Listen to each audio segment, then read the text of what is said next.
क्या यहाँ पर कोई है जिसका मूड खराब होता है? हाँ, औरतों को मूड के बारे में बहुत पता है ना? गुस्सा, मैं कहती हूँ मुझे गुस्सा आ रहा है। क्या आपको गुस्सा आता है? चलो, कुछ लोगों को तो जोर से गुस्सा आता है, मुझे भी जोर से गुस्सा आता है। पर कुछ लोग हैं जिन्हें शांति से गुस्सा आता है, सब कुछ अंदर रख देते हैं। और कभी ये बहुत ही बुरा हो जाता है अगर आप इसे अंदर ही रख दो बजाय इसे बाहर निकालने के।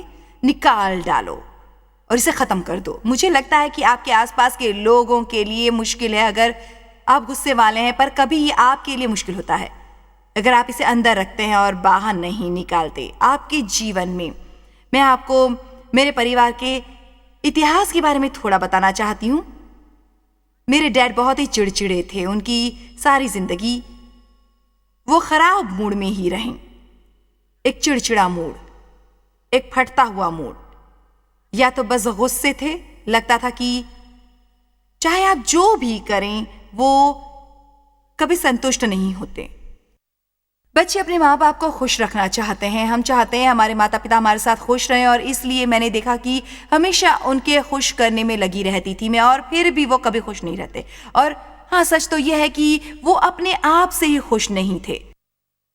और जब कोई अपने आप से खुश नहीं है, आप उन्हें खुश कभी भी नहीं कर सकते। उन्हें परवाह नहीं आप क्या कर रहे हैं। इसलिए मैं लोगों से ये कहती हूँ, अगर आप किसी संबंध में हो किसी के साथ और वो निश्चित है, तो आप खुश नहीं रह सकते। आप बस ये निर्णय लें कि आप अपनी जिंदगी का मजा लेते रहें, क्योंकि आप अपना जीवन किसी को खुश करके नहीं बिता सकते। आज आप छोटा सा ख्याल घड़ रहे हैं, और सच में मेरे पति ने मेरे लिए ये सबसे अच्छी चीज़ करी है, क्योंकि मैं एक बहुत उदास इंसान थी और दुखी लोग दूसरों को दुखी करना चाहते हैं। और फिर मैंने बहुत काम किया कि उसे दुखी कर सकूं, पर ये नहीं हुआ, और वो स्थिर और खुश रहे, और उनकी खुशी मुझसे बर्दाश्त नहीं हुई। पर फिर मैंने देखा कि उनके पास वो था जो मुझे चाहिए था और जो मेरी ज़रूरतें थी। तो सच में आपको आपकी ज़िंदगी में आए लोगों के लिए उदाहरण बनना है जो दुखी हैं, सिर्फ स्थिर और खुश रहकर उनके पास। और मुझे लगता है कि कभी कभी ये एक सबसे बड़ी गवाही है जो आप उन्हें दे सकते हैं अपने जीवन में। मुझे लगता है कि घर में स्थिरता, अपनी मसीह गवाही एक सबसे बड़ी चीज़ है। मुझे लगता है कि मैं आपको कैसे बताऊं, जिस डर और तनाव के बीच में बड़ी हुई थी, मैंने आज दोपहर को थोड़ा सा समय लिया और इस बारे में सोचा कि ये डर और तनाव कितना घिनौना था। वैसे मेरी माँ भी भावनात्मक तरीके से स्थिर नहीं थी। उन्होंने मेरे पिता से बहुत कुछ सहा और कितने सालों तक उनके साथ बहुत बुरा सलूक हुआ, पर किसी भी कारण की वजह से उनका चरित्र इतना भी गुस्से वाला नहीं था कि वो उसे झेल सके। पर मैं आपको प्रोत्साहित करती हूँ, आपको पता है कि आप उनमें से हो जो है कि आपको पता है मुझे तो सामना करना अच्छा नहीं लगेगा, मुझे कोई बखेड़ा नहीं खड़ा करना है, मुझे सामना करना पसंद नहीं है। अगर आपको कोई धक्का मारता रहे, धक्का मारता रहे, धक्का मारता रहे, तो यह आपके बच्चों के लिए सही उदाहरण नहीं है, क्योंकि वो भी वही करेंगे। तो फिर माँ ने मेरे पिता को कुछ नहीं किया जब वो यौन शोषण की बात आई तो भी, और उन्हें ये पता चला, उन्हें पता न था कि इसका सामना कैसे करे, उन्हें इसका सामना नहीं करना आता था। और मुझे याद है उनका घर में आना, उसे पकड़ना, वो सब गंदी चीजें करते हुए, और वो बस मुड़ गई और घर के बाहर चली गई, और 3 घंटे के बाद घर लौटी और एक शब्द इसके बारे में नहीं कहा गया। और फिर बिल्कुल आपको पता है, मुझे लावारिस की तरह महसूस हो रहा था, सिर्फ शोषित ही नहीं पर लावारिस। और मैं ये नहीं कहती कि मैं अपनी माँ के प्रति एक नकारात्मक रवैया अपना रही हूं। मेरी माँ आज जिंदा है, वो एक अस्पताल में है, हम उनकी देखभाल करते हैं, और वो एक बहुत ही अच्छी महिला है। पर सच तो यह है कि उन्होंने अपना जीवन खो दिया है क्योंकि वो समस्याओं का सामना नहीं कर सकी। और मैं ये सोच नहीं रही थी, तो मुझे लगा ये परमेश्वर से है। मैं आपको सिर्फ प्रोत्साहित करना चाहती हूँ, अगर आपको अपनी जिंदगी में किसी चीज का सामना करना है तो उसका सामना करो। आपको पता है, कभी हम कुछ चीजों के साथ जल्दी निपट लेते हैं और प्रार्थना नहीं करते, पर फिर कभी नहीं। मसीही लोग प्रार्थना को चीजों के साथ निपटने का बहाना बना लेते हैं। तो प्रार्थना का समय होता है और एक समय होता है कुछ करने का, और आप अपने आप पर कोई मेहरबानी नहीं कर रहे हो, या जो आप देख रहे हैं कि कोई आपका निरादर कर रहा है, शोषण कर रहा है, बेइज्जत कर रहा है, आपका स्तर गिर रहा है और आपको बुरा लग रहा है। ये आपकी मदद नहीं करेगा, ये आपके बच्चों की मदद नहीं करेगा, और ये उस प्रकृति की मदद नहीं करेगा जो ये कर रहा है। और देखो, इसलिए देव शक्तिशाली, प्यार भरे तो थे, पर स्थिर होना मेरे चंगा होने में बहुत ही जरूरी था, क्योंकि उसने मुझे वो उदाहरण दिया जो सही था। उसने मेरे साथ बुरा नहीं किया, पर वो मुझे भी उनके साथ वैसा बुरा व्यवहार नहीं करने देते थे। उनका रवैया था, मैं खुश रहूंगा, मैं अपने जीवन का आनंद लूंगा, और अगर आपको शामिल होना है हमें अच्छा लगेगा, पर अगर नहीं तुम मुझे दुखी नहीं करोगे। अब किसी के घर जाने से पहले ये सीखना है, घर जाते ये मत सोचना ये तो बहुत ही अच्छा और मुझे बहुत मजा आया, पर जब मैं घर जाऊं मुझे मेरी खुशी फिर से छीन लेनी है। हाँ, अगर उन्हें ये नहीं करने दोगे, वो नहीं करेंगे। परमेश्वर का आनंद है आपकी ताकत, न कि आपकी परिस्थितियों का आनंद। मेरी माँ, वो अपनी भावनाओं में अधिक थी। वो ज्यादा खुश होती या तो वो ज्यादा दुखी होती। जब भी हमारा नुकसान होता है, संतुलन कम हो जाता है और सब कुछ ज्यादा हो जाता है। वो प्यार की इतनी भूखी थी कि अगर कोई उन्हें एक छोटा सा तोहफा दे दे तो वो जो महत्वपूर्ण नहीं था, वो इतनी उत्तेजित हो जाती कि वो बहुत ज्यादा होकर गुस्सा दिलाने वाला हो जाता, और फिर भी उसी समय 2 या 3 दिन बाद उन्हें एक भयंकर और यकीन न होने वाला गुस्सा आ जाता किसी छोटी सी चीज को लेकर, जिसका कोई मतलब न था। मैं एक समझदार इंसान हूं और मेरी कोशिश थी कि मैं मेरी जिंदगी और सेवकाई में एक संतुलित व्यक्ति बनूं। संतुलन मेरे लिए बहुत जरूरी है। बाइबल पहला पत्रस 5:8 में कहती है, सचेत हो और जागते रहो, क्योंकि तुम्हारा विरोधी शैतान गरजने वाले सिंह के समान इस खोज में रहता है कि किसको फाड़ खाऊं। और हमें हर चीज से संतुलन चाहिए होता है भावनात्मक तरीके से स्वस्थ रहने के लिए। जब मेरी माँ 36 वर्ष की थी और तब उन्हें हार्मोन रिप्लेसमेंट के बारे में पता नहीं था, या वो ये कर नहीं रहे थे, और उस तनाव के बीच जिसमें वो रही अपनी सारी जिंदगी, और वो ऑपरेशन होना, मेरे पिता के साथ जो हालत थी, उनका नर्वस ब्रेकडाउन हो गया और एक मानसिक चिकित्सा में थी कुछ सालों के लिए, और उन्हें कई सारे शॉट्स दिए गए। और फिर मेरी माँ और मेरे पिता, मेरी बहुत सारी बातें चलती रहीं। मैं बॉर्न अगेन हुई जब मैं 9 साल की थी। मुझे पता नहीं था कि कैसे मुझे बॉर्न अगेन होना चाहिए था, पर जब मैं 9 साल की थी, मैं कुछ रिश्तेदारों के साथ कलीसिया जाती थी जो वहां आया करते थे। मेरे पिता हर शनिवार रात शराब पी कर आते। हम जहां पर भी होते वो बाहर जाकर शराब पीते, और उनकी एक रिवाइवल सर्विस हुआ करती थी। और परमेश्वर इतने अच्छे थे कि मैं उस रात सर्विस में गई ये सोचकर कि मैं बस जाऊंगी। पता नहीं था कि मुझे पता नहीं था कि मुझे बचना है, पर मेरे पास पाप के बारे में पता था और होश था, और मैं बचना चाहती थी। और मुझे अभी भी उसके बारे में हंसी आती है। मैं अपने 2 भाई बहनों के साथ गई थी और मैंने कहा, हम आज रात बच जाएंगे। हम, सिर्फ मैं नहीं, तुम आज रात मेरे साथ बच जाओगे। तो जब मैंने मसीह को अपने उद्धारकर्ता के रूप में पाया, मुझे पता नहीं था इसके लाभ और दाम के बारे में। मैं कभी भी कलीसिया में नहीं जाती थी, और सच में शैतान ने मुझे झूठ बोला था कि मेरा कुछ नहीं होने वाला है। मुझे लगा जैसे मैं अपनी मुक्ति खो चुकी हूँ और ये सब बेकार था, पर मुझे कुछ पता चला बाद में। एक जवान होकर मुझे अभी तक ये याद है, मुझे याद है मैं हर रात अपने बिस्तर में पड़ी रहती।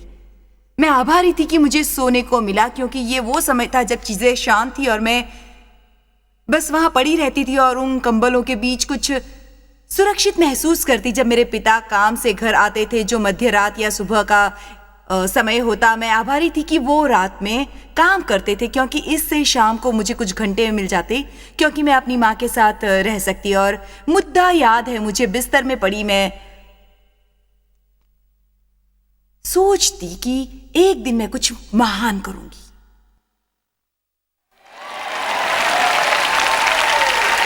मुझे ये तो साफ याद है जैसे कि मैं अभी आपसे बात कर रही हूं, और मुझे पता है परमेश्वर ने मुझ में ये डाला। ये कुछ ऐसा नहीं था जिसे करना मुझे मालूम था। मुझे इस तरह सोचने की कोई वजह नहीं थी। मैं कुछ महान करूंगी, पर मुझे विश्वास है कि परमेश्वर की आत्मा जब वो हमारे अंदर आती है, एक महानता का एहसास लाती है, एक छोटा या भिन्न एहसास लाती है। वो हमें खत्म करने नहीं आता, पर वो हमें उठाने आता है, और हमें ये बताने के लिए कि उसके द्वारा हमारे जीवन मूल्यवान हो सकते हैं। और चाहे किसी ने हमारे साथ जो भी किया हो या कुछ भी हो, चाहे जो भी हुआ हो, हर कोई अपने तरीके से परमेश्वर के बुलावे के अनुसार कुछ महान कर सकता है, पर आपको विश्वास करना होगा।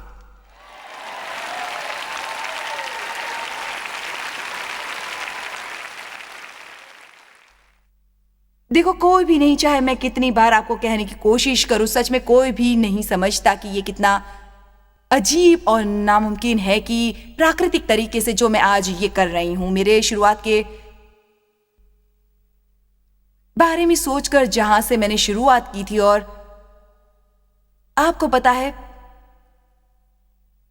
जो भी शिक्षा मुझे नहीं मिली थी और मुझे कुछ पता नहीं था, सिर्फ उतना कि यीशु मुझसे प्रेम करते हैं, ये मुझे पता है।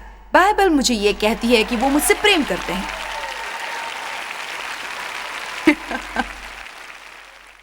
तो मैं चाहती हूं कि आप विश्वास करना शुरू करें और आप हर दिन ये कहें, मैं अपने जीवन में कुछ महान करने वाला हूं। इस छोटी छोटी बात को हटा दो और परमेश्वर के अनुसार सोचो। वो हमारी मां थी, हमारे पिता थे, हमारा भाई था, और फिर भी मैं थी। तो मैंने मेरे जीवन की शुरुआत की जो मेरे गलत सोच और मेरे स्वभाव से विचित्र थी, और हर तरह की गलत बातें, क्योंकि मुझे यही पता था, मुझे कुछ और पता नहीं था, मैंने कुछ और नहीं किया था। और मैंने एक अच्छे मसीह जैसे शादी की परमेश्वर की कृपा से, और हम कलीसिया जाते, और मैं परमेश्वर का धन्यवाद करती हूँ सारी बुनियादी शिक्षा के लिए जो मुझे परमेश्वर की कृपा से मिली है। पर आपसे सच कहूं, शायद मैं इसे सुन नहीं रही थी या कह नहीं रही थी, मुझे पता नहीं क्या प्रॉब्लम थी, पर मेरा बर्ताव का सामना नहीं किया गया था। मैंने बहुत सारे महान संदेश सुने, पर किसी को मेरे मुंह पर यह कहना चाहिए था, तुम्हें शैतान की तरह काम करना बंद करना होगा अगर तुम्हें अपने आप को मसीह कहना है। तुम्हें शांति चाहिए, आपको निष्ठा चाहिए, आपको आनंद चाहिए, आपको अपने गुस्से पर नियंत्रण चाहिए। आपके पास ये करने की शक्ति है जो आपके अंदर रहती है। आपको सही सोचना सीखना होगा, आपको सही बोलना सीखना होगा। आपको पता है कि ये कितना मूल्यवान है कि बस कोई आपको ये कहे कि सही सोचो और सही बोलो, और ये हमारे जीवन को एकदम बदल देता है। हाँ, धन्यवाद परमेश्वर। एक ज्यादा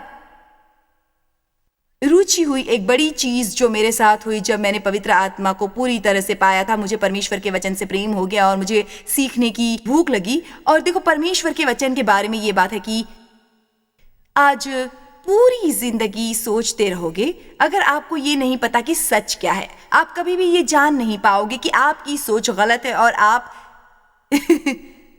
इसकी तुलना किसी के साथ न करें। तो इसीलिए दूसरा कुरिन्थियों 10:4-5 एक शक्तिशाली वचन है मन के बारे में, क्योंकि ये कहता है कि लड़ाई के हथियार शारीरिक नहीं पर गढ़ों को ढा देने के लिए परमेश्वर द्वारा सामर्थ्य हैं। तो जब हमारे पास परमेश्वर के वचन का सही ज्ञान है, जितना आप वचन को जानते हो, आप उतना ही गलत विचारों को पहचानोगे जब वो आपके मन में आते हैं। और आप जितना सीखते हो और जितना आप उन विचारों को हटाने की कोशिश करते हो, जितना जल्दी आप करते हो, तो एक हफ्ता भी नहीं लगता है ये देखने में कि मेरी सोच ने मेरी जिंदगी बर्बाद कर दिया। अगर मेरा मूड खराब होता है, देखो मैं आपको ट्रेनिंग दे रही हूं, जब आप गलत सोचते हो तब आपको अपने को संभालना होगा, आपको शैतान का शुरू में ही सामना करना होगा। पहला पतरस 5 कहता है, देखिए मैं यहां आपसे कुछ कहना चाहती हूं कि जब भी मेरा मूड खराब होता है, देखिए मैं आपको ये नहीं कहती कि ऐसे बैठे रहो, पर आपको अपने को संभालना होगा। आपको शैतान का शुरू में ही सामना करना होगा, जैसा कि मैंने कहा था, पहले ही सामना करना होगा। पहला पतरस 5 कहता है, शैतान से सचेत रहो। और ये मेरे लिए बहुत जरूरी बन गया। और मैंने सीखा है कि अगर कोई भी मेरी भावनाओं को ठेस पहुंचा, अगर मैं उन्हें 5, 10, 15 मिनट में माफ कर सकती हूँ, मुझे जीत मिल जाती है। पर अगर आप गलत चीज पर ज्यादा सोचते रहे तो आपको और अंदर से मुश्किल और परेशानी की भावना परेशान करती रहती है। पर जैसे मैंने कहा, पहले मैं वादा करती हूं, वादा हर एक को, कि अगर आप इन नीतियों को सही तरह से अपनाओगे अपने जीवन में, आपको इन नीतियों को जीवन में सही तरीके से अपनाना होगा। कोई और ये नहीं कर सकता, ये आपके लिए है। आपको खुद इसे चुनना है। और अगर आप ये कर सकते हैं, हर कोई, आप आजाद हो जाओगे। तो इसके बाद भी जब मुझे परमेश्वर का बड़ा एहसास प्राप्त हुआ, वचन सीखने लगी, मेरे घर में बाइबल स्टडी की थी, परमेश्वर का बुलावा आ चुका था। पर मैं थी जो बाइबल कहती है शारीरिक मसीही। मैं उन मसीहों में से थी जो पर एक अंगूठा भर आत्मा में भी और एक पांव मुंह में। हाँ, मैं एक अंगूठा आत्मा में था और मेरा बाकी सब मुंह में था। और हर हफ्ते कलीसिया जाते और हमारे घर पर रविवार बिल्कुल पूरी तरह बेकार था। मंगलवार को मेरी बाइबल का अध्ययन होता और देव पूरे हफ्ते काम करते और मैं पूरे हफ्ते भर गुस्सा होती, शांत रहने की कोशिश करती, देव पर गुस्सा होती, शांत रहने की कोशिश करती, इसके बारे में नाराज होती, शांत रहने की कोशिश करती। अगर आपको पता है हमारे साथ वो हुआ है जिससे हमारे पैसे चले गए हैं, जिसके बारे में मैं सोच नहीं रही थी, मैं गुस्से हो जाती, शांत रहने की कोशिश करती। और फिर शनिवार पर देव गोल्फ खेलते और इससे मुझे गुस्सा आ जाता। और फिर रविवार पर हम कलीसिया जाते और मैं कलीसिया में बैठी रहती और सोचने लगती, अब घर जाकर अगर वो उस टीवी के सामने गए फिर से और अगर उन्होंने फुटबॉल देखना शुरू किया, मुझे इतना गुस्सा आ जाएगा। देखो, मैं पहले से इस विश्वास के लिए मन से तैयार थी। और आप में से कुछ को सावधान रहना है कि आप 1:30 बजे मीटिंग में बैठे हो, आपको पता है समय लगेगा, अब घर जाने वाले हैं और आपको सावधान रहना है कि आप ये सोच नहीं रहे हो जब मैं घर जाऊंगा, अगर उस घर की हालत खराब है और उन्होंने वो नहीं किया जो मैंने उन्हें करने को कहा था, तो युद्ध हो जाएगा। अब ये सबसे बुरी चीज है जो आप कर सकते हो कि आप ये करो, फिर घर जाकर दुश्मन को कुछ ऐसा करने दो जो आपके पास है, वो चुराने दो। तो जाने से पहले सोच लो। तो जब से मैं देव पर नाराज होती, हम घर जाते और आपको पता है, हाँ, जब हम कलीसिया में जाते सब कुछ अच्छा था।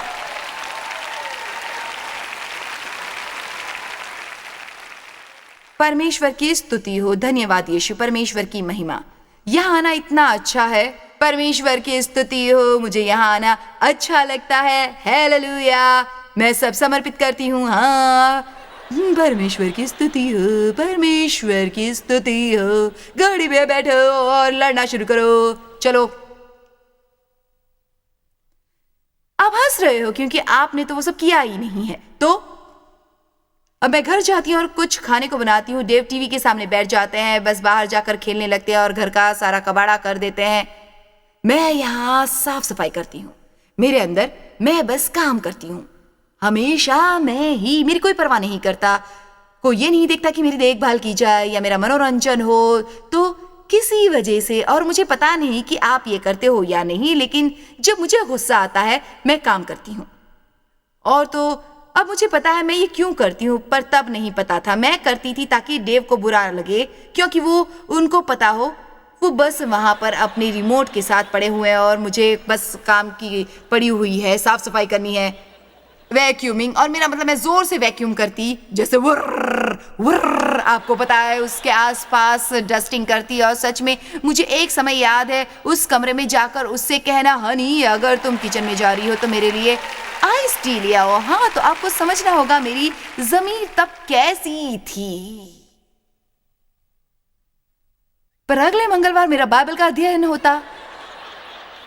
25 लोग थे, उन्हें यह कहना कि उनको अपने विश्वास भरा जीवन कैसे जीना है और परमेश्वर पर यकीन करना है। और फिर बुधवार, गुरुवार, शुक्रवार और शनिवार मैं एक पागल इंसान की तरह बर्ताव करती थी। हम कलीसिया में जाते, परमेश्वर की स्तुति करते, धन्यवाद यीशु, हालेलुया, हम कुर्बानी की स्तुति गाते हैं।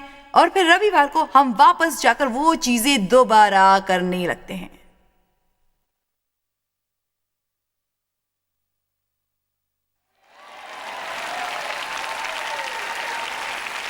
मैं इतना नाराज हो जाती और मैं देव पर नियंत्रण करने के लिए सब कुछ करती, क्योंकि जो लोग भावनाओं से संभल नहीं सकते उन्हीं भावनाओं को दूसरों पर हावी होने के लिए इस्तेमाल करते हैं। खुद पर दया, गुस्सा, क्रोध, सब तरह की बेकार चीजें। तो आखिर में मैं तो बस हड़बड़ा जाती थी। मैं भावनाओं से पूरी तरह थक जाती थी। आप में से कितने जानते हैं कि गुस्सा आपको भावनात्मक तौर पर थका देता है, और फिर किसी वजह से मैं अपना गुस्सा बाथरूम में खत्म करती थी। वो घर के बिल्कुल पीछे था, घर का आखिरी कमरा, सबसे छोटा कमरा, सबसे नीचे वाला कमरा, सबसे अकेला कमरा। और वैसी ही मैं इतने खराब मूड में थी। मैं चाहती थी कि मेरे आसपास, मेरा मतलब अपने आप के बारे में बुरा सोचने वाला कमरा बाथरूम से अच्छा और कुछ नहीं हो सकता। बाथरूम सबसे अच्छी जगह है। तो मैं बाथरूम में जाती और कुछ इस तरह से शुरुआत करती। मैं परमेश्वर से कहती, मुझे पता नहीं है,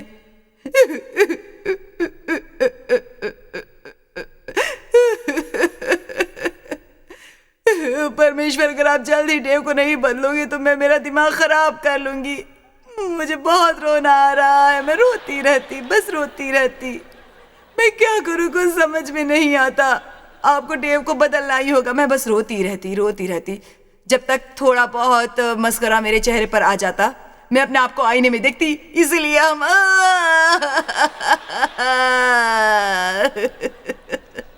हम बाथरूम में रोते हैं, क्योंकि वहां बड़ा आईना होता है। आप सोच रहे होंगे, लेकिन हम लोग सब ऐसा ही करते हैं। और जब दूसरे लेवल पर जाते हैं, हम जब अपने आप को आईने में देखते हैं तो फिर मैं तो हमेशा टॉयलेट को गले लगाती, इस तरह से टॉयलेट को गले लगाती। आपको कैसे बताऊं, पर मैं ऐसे करती अब ये सबसे बड़ा आध्यात्मिक पल था मेरे लिए।